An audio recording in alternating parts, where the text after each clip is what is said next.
Hello, and thank you for tuning in to The Praising Place. I know you are somewhat shocked right now. Normally, you are going to see me pacing and panting, sweating, stomping, and snorting. But I felt led of the Lord to change the format for a couple of weeks so that we could address some very sensitive and needful subjects and topics, things that sometimes even church folk don't want to talk about. And needless to say, everyone knows of the tragic, senseless death of Mr. George Floyd, and how that now the dialogue, the opportunity to discuss issues that still plague us as a society and even church, how that now we should be able to sit down and talk and make things better. And I did not want to be one that just did something for the sake of doing it. I did not want to do something until I felt the release and felt the order, the structure that God had, as well as bring in the right voice to speak. And during this time, I made it an object of prayer and felt that God would have me to invite our very special guest and dear friend, Minister Pete Davis, to join me today. You can find people that are emotional, but I need to know facts. I need to know sensible, spiritual. I need to know applicable. I need to know systemic. Okay, I don't just need to know the problem. I need to know how to find solutions. So as I'm making this a matter of prayer, I believe the Lord dropped it in my heart to talk to Brother Pete. Brother Pete has experienced from every facet what we will be discussing today. And spending 7 years in the Marine Corps, thank you. Yes, sir. Thank you for your service. And 22 years in the Charlotte-Mecklenburg Police Department. Wow. Thank you again. Sir. And for 8 years, a right hand to this pastor and this church, serving this body in many varied capacities and doing all of that with the spirit of excellence and serving the Lord with gladness. He headed up our pastoral care, also at that time known as under shepherds. He taught just about every Wednesday night, a very seasoned minister of the gospel, and actually served on our church and pastors council. He came to us from our old location, got in here and helped us demolish and renovate this new facility, and always a very, very truthful man, a man that has impeccable integrity, a man that is studious, not just with the Word of God, but studious in the subject that we will address today, racial equity, someone that has given his life to changing the system to make sure that we are all as one. Yes, sir. So it's my honor, Brother Pete, to have you and to share this with you. And I want to say to you that it will take us a couple of programs to cover this. So I would ask you, please notify family and friends, and don't think that just because I'm not sweating that nothing is being said. Something is going to be said that I believe will change us. So I want to give the floor over to Brother Pete, and it's such an honor to have you. Thank you for your study. Sir. Thank you for traveling around this nation and opening the eyes of men and women and helping us to see the issues that plague us as a society. So thank you for sir. taking this assignment so seriously. So I'm anxious for us to dialogue and hear what you have to say today. Yes, sir. Thank you, Bishop. I appreciate the opportunity. I've been praying and asking God for an open door, to share with the body of Christ what we're experiencing in this country. Yes, sir. And so basically, some of the points I'm going to hit is that this is not about like race relations, Mm-hmm. because what we can argue is that we're getting along better today than in any other time in history. We can argue that Mm-hmm. because now, as a person of color, I can live at a certain place, I can eat at a certain restaurant, I can go to certain schools, things of that nature. So when it comes to race relations, yeah, we can argue that things have gotten a lot better. But when you start looking at outcomes, as far as how people are experiencing the various systems in our society, our outcomes are totally different. For instance, in this country, when it comes to the education, criminal justice, financing, housing, you name it. In 2020, why are we consistently having these outcomes? And again, it's not about race relations, whether or not, we're getting along. But when you start looking at the outcomes in our various systems, race is a major predictor of outcomes. So we have Yes, to be sir. curious about why is that? And so the thing about it is this: most people believe that if you just worked hard enough, Mm-hmm. you can overcome whatever challenges that you're facing, regardless of your racial identity. And that's called the European upward mobility model. Just work hard enough. And you hear the stories that people say, well, my family came over here with nothing but the shirts on their back. They worked really, really hard and they pulled themselves up by their bootstraps. Well, we're going to kind of like look at that and examine that to see whether or not was that the case? Or did Right. some people, because of their racial identity, have what we call a leg up, had a competitive advantage? So those are some of the things that we have to consider, because at the end of the day, when it's all said and done, people don't know what they don't know. Right. Even right. though their hearts might be in the right place, Right. but they don't know what they don't know. For the majority of people in this country, they believe that in equal opportunity, that people espouse the egalitarian perspective, that people should have the opportunity to succeed or fail based upon their merits. And in this country, we're living under what's called the myth of meritocracy, that everything is merit-based, right? Work hard enough, overcome, persevere, and you can make it too in this country. Performance reward. Yes, Right, sir. Right. Well, but in this country, it has to do, race is a major barrier to people even having access to these opportunities. And so these are some of the things that we need to consider. Yes, sir. And again, it's not about the individual acts of meanness. We're not focusing on that. Right. We're right. looking at the systemic nature, right, of what is going on. Because we believe this, that the vast majorities of people in our institutions are well-intended people who want to do the right things for the right reasons. But still yet we're having these outcomes. So we have to be curious enough to ask, probing questions. Why are we having consistently the outcomes we're having in this country? And so that's what we're going to cover as far as the first segment of this. Why are we having these outcomes in America today? Yes, sir. And to kind of like change our focus from looking at the individual acts of meanness to looking at the broader systemic picture, we like to introduce this analogy. We say that if you live near a lake and you wake up in the morning and you saw a fish or two floating belly up dead, naturally you're going to ask yourself the question, well, what happened to that fish? Mm-hmm. Some of the things that might go through your mind: did the fish come from a one-fish household? Did the fish not read the right fish books? Was the fish involved in fish gang activity? Right? I mean, so just for a nanosecond, it's going to pass through your minds, because our minds are just brilliant, meaning-making machines. So what happened to the fish?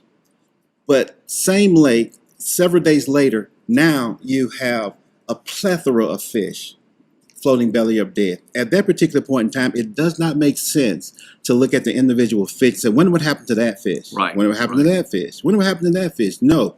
At that particular time, we should be considering what's going on in their environment that's causing the fish to meet its demise. Well, for the most part in this country, what we don't do is examine lakes. We don't look at the water. We don't look at the environment. What we do is try to fix the fish. As a matter of fact, we can say that we're in the fish fixing business, because we have not been credentialed, certified, licensed, educated to look at lakes, bodies of water, environments that are causing people to have the outcomes that they're having. So we believe it's very important to examine the lake. Sure. And so, in this talk, we're going to be examining the lake. It's not about individuals. Now, do people do things against their, own self? Yes, they do. But that's all races. Right. Right. but the outcomes doesn't demonstrate that. So it's imperative that we look at the environment, the water that's causing these outcomes to occur. There's an epidemiologist who says something about diabetes that we think can be applied to the way we try to fix people, fix fish in our society. He said that you can take everyone at risk. I want you to hear this. You can take everyone at risk and cure them, and it will do nothing to solve our problem. Why? Because a new population will continue to enter the at-risk environment at an unaffected rate forever. Now, it is important, it is imperative, it's germane for individual fish to receive attention. We believe that hungry children should be fed. People in need of housing should receive housing. People in need of medical care should receive medical treatment. And people who need advocacy should receive advocacy. And while we're doing that, it is imperative that we examine the lake, the environment that's causing these outcomes in this country. Right.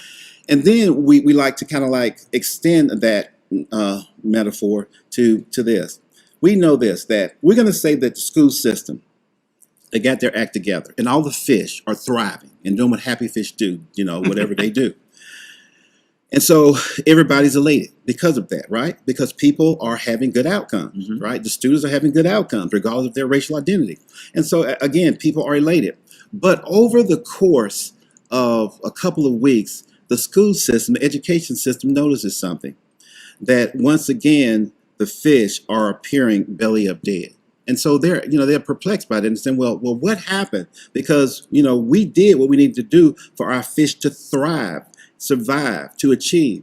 Well, one of the things that was not considered is this, that all of the lakes, our streams, our rivers are interconnected by what we call the groundwater. Of all of the surface fresh water, 95% is subsurface. Only a small portion of our fresh water is above surface, but all of the fresh water interconnected by the groundwater. So it's not even enough just for one system. It can be education. It could be the faith or religion, right? To get, there is act together because all of these lakes, rivers, and streams are interconnected by the groundwater. So it is imperative that we have what we call a cross systems approach. And so you just can't just focus on one area. You have to look at the broader picture and how all of these systems are interconnected. So in theory, you could drain the water, but the groundwater Correct. fills the lake again. Same problems. That's an excellent point.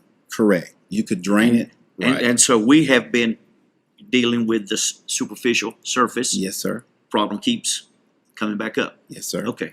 And so we think it's imperative to get to the groundwater. Yes, sir. And once we get to the groundwater, then this arrangement can change. And the thing about the groundwater is that most people don't even know about it. And what we try to do as a society, and I get this, I want you to hear my heart on this. People try to implement programs to help people, but those programs do not address the root cause of the problem. And the root cause of the problem is systemic racism. Yes, sir. We can, from a good place, keep, doing all these programs, but it's not going to cause systemic change. Now, will people be helped? Definitely. But the problem, the root cause of the problem would not be addressed. So we believe that it's important for people to ask why a sufficient number of times until we get to the root cause of the problem. And that's called like a root cause analysis. And so when we look at structural racism, those are some of the things that we're considering, right? Yes, sir. Again, not Yes, about the individual acts of meanness, but what is the root cause of the problem? And in this country, we have to contend with history. We have to contend with culture. We have to contend with policies, procedures, and practices. And those are some of the explanations for why people in this country are situated differently based upon their racial identity. Right. So it's very important for us to get to the root cause of the problem. Because this country has a history. Does it make a difference that we experience slavery in this country? Did it make a difference that we experienced legalized segregation called Jim Crow?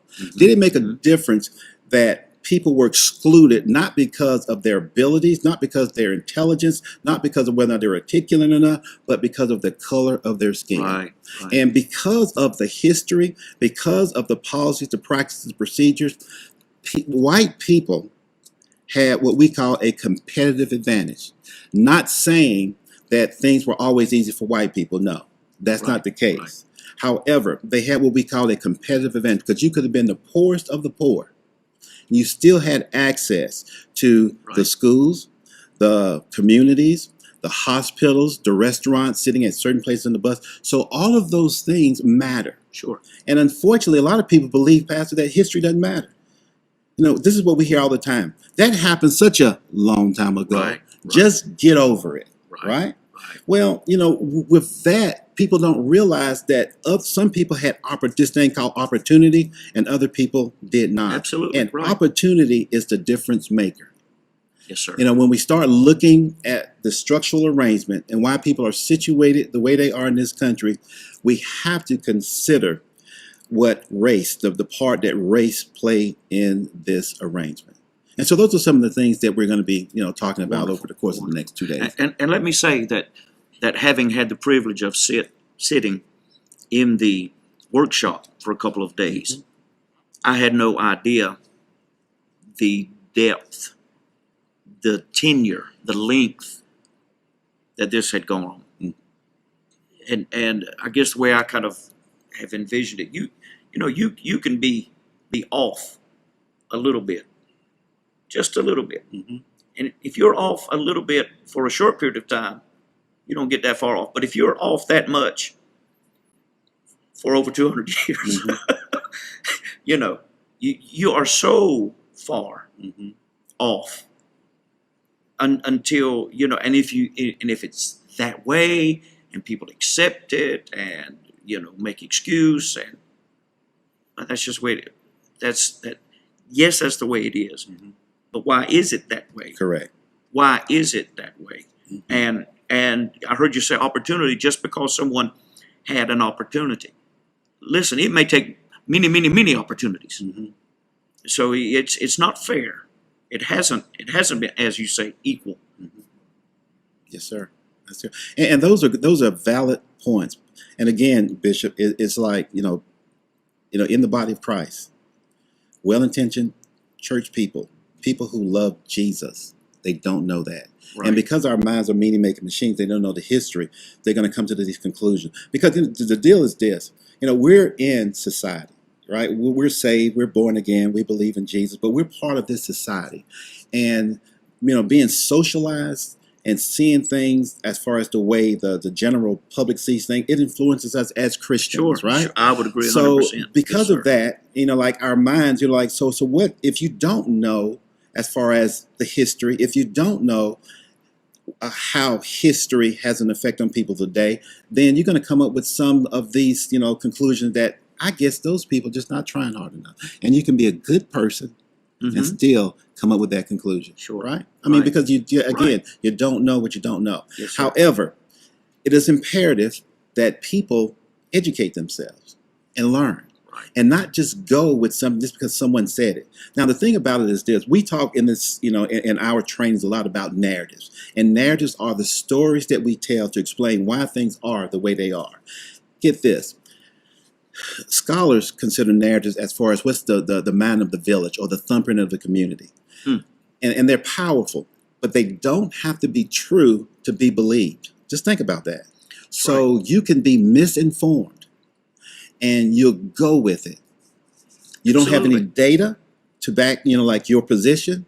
And other people say this, even when you have the information, the data points to, you know, to prove a certain, you know, like point. Still yet, because those narratives are so strong, people say, I don't care what you show me, Mhm. right? Mhm. I have the story in my head and I'm gonna stick with it. It was good enough for dads, good enough for grandmas, good enough for me. Indoctrinated. Yes, sir. It's so deeply embedded.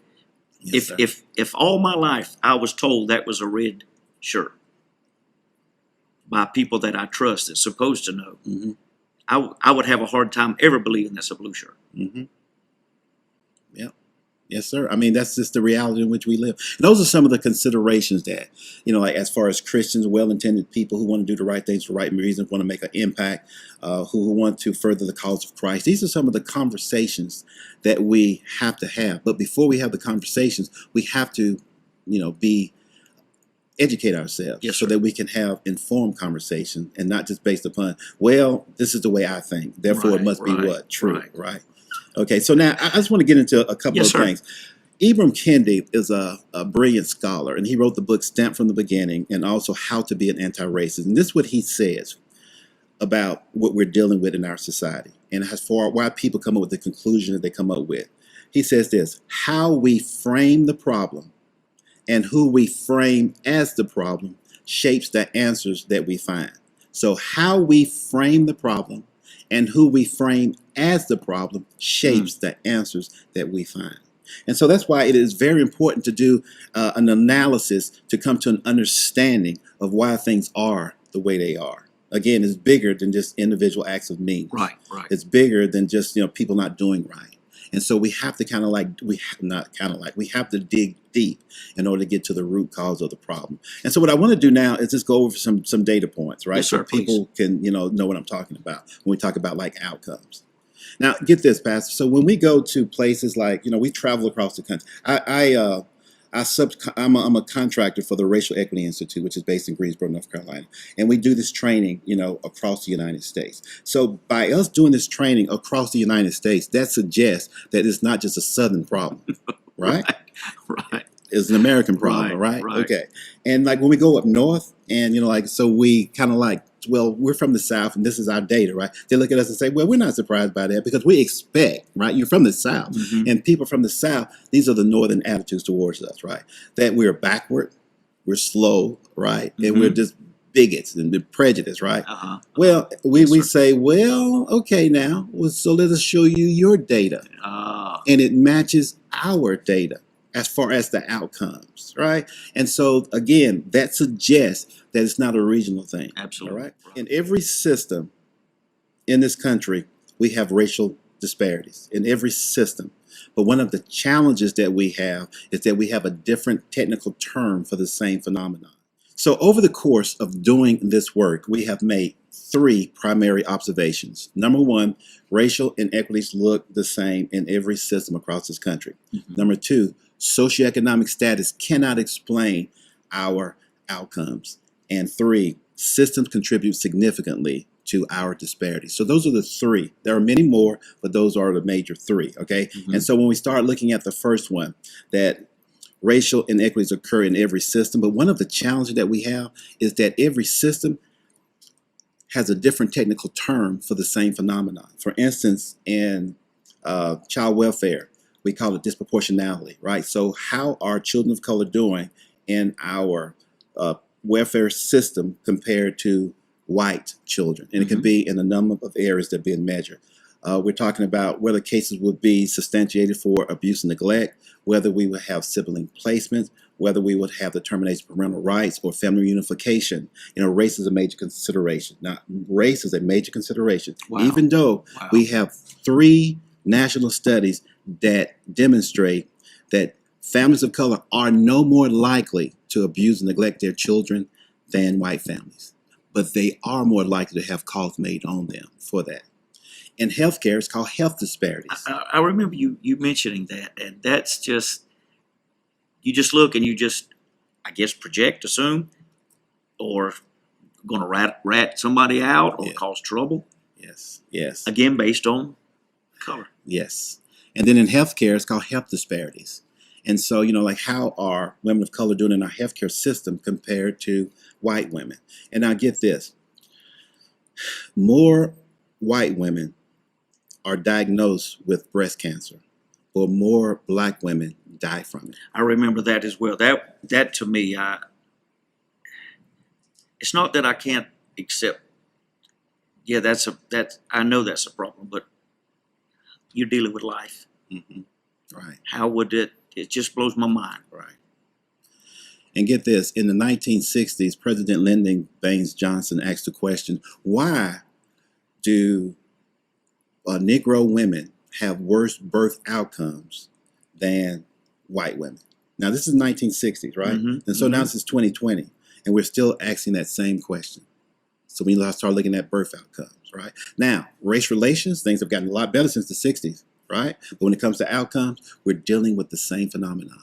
Wow. And juvenile justice is called racial and ethnic disparities. So how are juveniles of color doing in our juvenile justice system compared to white juveniles? And so all of these systems in education, of course, it's the achievement gap. And everybody's heard of the achievement gap, right? So how are students of color doing in our education system compared to white students? And so, like, these are the phenomena that we're dealing with in all these systems. And as I said, the systems can continue. But one of the challenges is this. Each system has a different technical term for the same phenomenon.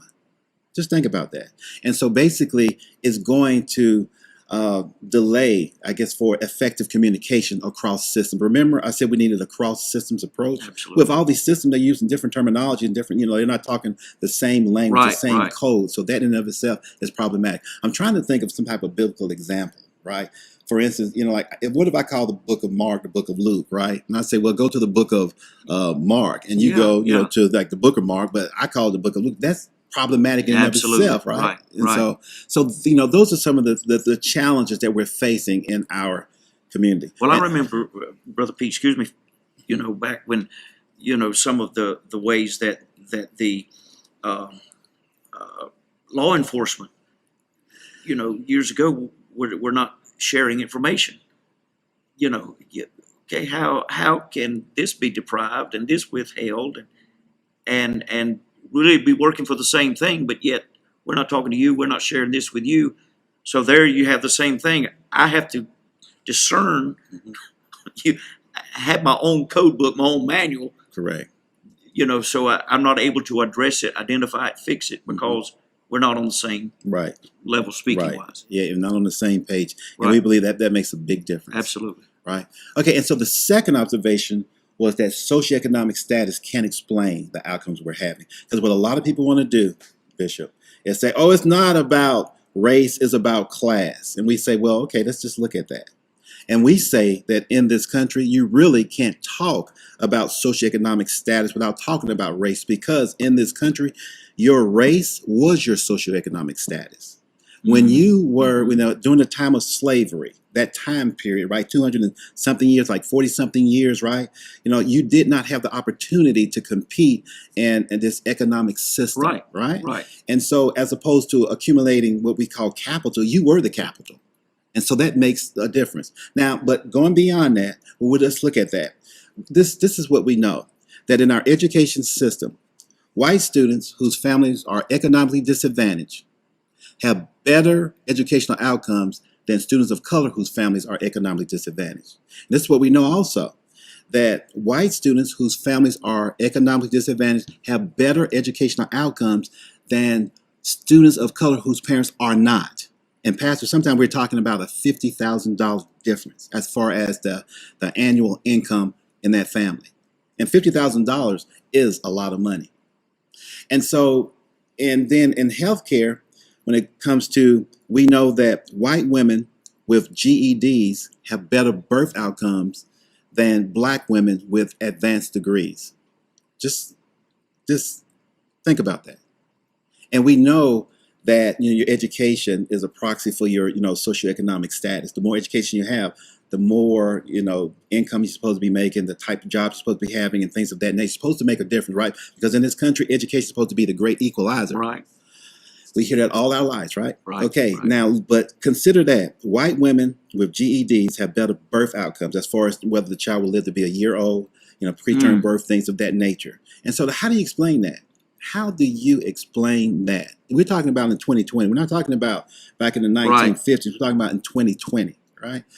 And the third observation is this. We know that people are vulnerable for a lot of reasons, but they become at risk when they come in contact with our systems. Even though we believe, again, that our systems are comprised with well-intentioned people who want to do the right things for the right reasons.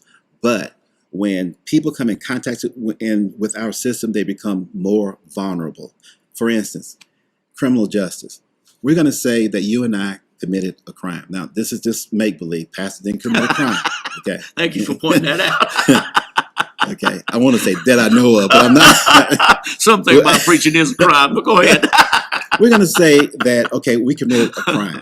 We committed the same crime, and we have the same criminal history. Mhm. Now, we don't have to go this far and say we're on the same socioeconomic status, but we'll do that because most people are going to go there anyway in their minds, right? So we're going to say that. So all things are even, all right? All Except things even. for Race, right? And now I asked this question from some of the smallest towns to the largest cities, and people know the answer to that question before I finish it. Who is more likely to have the better outcome in that system? And they say, it'll be Pastor Tucker. Yeah, and I ask the sure. question like, well, why? And then people say, well, because he's white. Yeah. Now they know that across this country, Pastor, and this, people don't have to do data. They don't have to have data for that. They don't have to do any research, right? But they know. And Pastor, this is what I say, that's not all right. that's not all right. That is not right. all right. That's right. And so that's why we say in this country that race is a major predictive outcome. And that's just like one example of many that we can have. Well, Brother Petey, it's like walking around with marks against you Mm-hmm. when you've done nothing to bring those marks against you. Mm-hmm.